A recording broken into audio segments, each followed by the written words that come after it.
معارف و حقائق الہیہ کی الہامی دستاویز فتوح الغیب۔ اعوذ باللہ من الشیطان الرجیم، بسم اللہ الرحمن الرحیم۔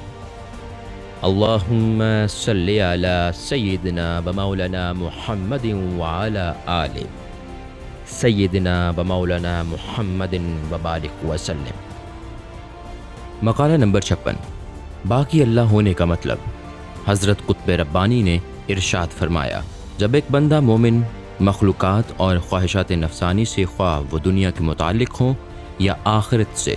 بالکل بے تعلق ہو کر اللہ تعالیٰ کی ذات واحد میں محو ہو جاتا ہے اور غیر اللہ کے تصورات اپنے قلب و دماغ سے نکال دیتا ہے، تو وہ یقیناً فافی بغیر اللہ و باقی اللہ ہو جاتا ہے، اور یہی توحید کی منتہا ہے۔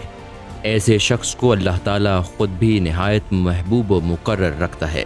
اور مخلوقات کے دل میں بھی اس کی عزت و محبت کا سکہ جما دیتا ہے۔ وہ بندہ اللہ کے ذکر و حمد کو تمام چیزوں پر ترجیح دیتا ہے اور اس کے فضل عظیم سے صاحب نعمت و ثروت ہو جاتا ہے۔ اللہ کی جانب سے اسے مسردہ سنایا جاتا ہے کہ ہم اپنی نعمتوں اور بخششوں کو ہمیشہ تیرے لیے وسیع رکھیں گے اور تیرے لیے رزق میں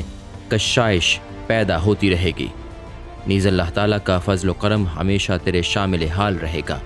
اس حالت میں بندہ اللہ تعالیٰ کی اطاعت کاملہ اختیار کرتا ہے اور اسی کے ارادے کے ساتھ ارادہ اور اسی کی تدبیر کے ساتھ تدبیر کرتا ہے، اور وہی کچھ چاہتا ہے جو اللہ کی مشیت چاہتی ہے،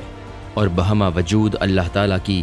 رضا کے ساتھ راضی رہتا ہے۔ وہ اللہ کے سوا غیر اللہ کے وجود کو نہ تو وجوداً دیکھتا ہے اور نہ فعلاً۔ پھر اللہ تعالیٰ اپنی قدرت کاملہ سے اپنی ظاہری و باطنی نعمتیں اس پر اس طرح بسیط کر دیتا ہے کہ اسے کبھی ان کا وہم و گمان بھی نہ ہوا تھا۔ اسی لیے کہ بندہ کے ذاتی ارادہ و خواہش کے زائل ہوتے ہی ارادہ الہی نے اپنے غیبی معجزات دکھانا شروع کیے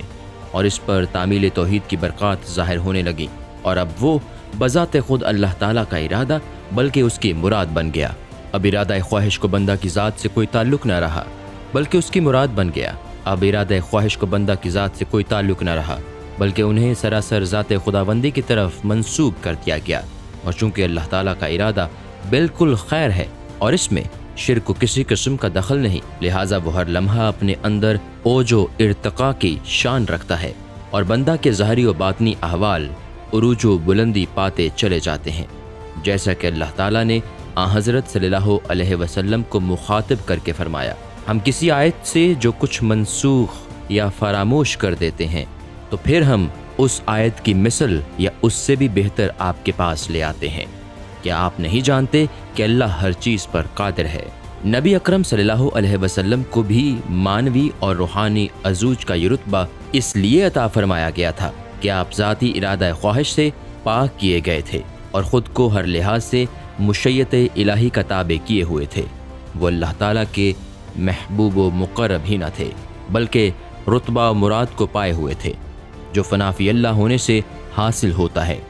چنانچہ آیات سے ثابت ہوا کہ آپ کے افعال در حقیقت اللہ کے افعال ہوا کرتے تھے، اور جو صحابہ حضور کے ہاتھ پر بیعت کرتے تھے وہ در حقیقت اللہ تعالیٰ کے ہاتھ پر بیعت کرتے تھے۔ متعدد معجزات اور خوارق عادات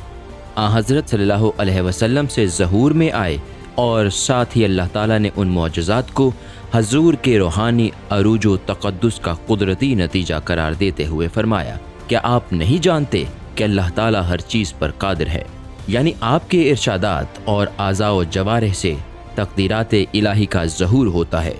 اگرچہ کفار اور منافقین ان کو دیکھ کر کتنے ہی متعجب کیوں نہ ہوں۔ پس حقیقت اور حکمت دین کے ہر متلاشی کو یاد رکھنا چاہیے کہ ایک ولی کے روحانی و باطنی عوامل کی انتہا ایک نبی کے روحانی و باطنی عوامل کی ابتدا ہے، اور ولایت و ابدالیت کے انتہائی رتبہ کے بعد نبوت کے سوا کوئی رتبہ نہیں ہے۔ بس ہر اس شخص کو جو اپنے باطن کا تزکیہ چاہتا ہو اور نفس امارہ کے شرور سے نجات کا متمنی ہو، ایسے لوگوں کی صحبت اختیار کرنی چاہیے جو فانی بغیر اللہ اور باقی با اللہ ہو چکے ہیں، کیونکہ حیات ابدی کا راز یہی ہے۔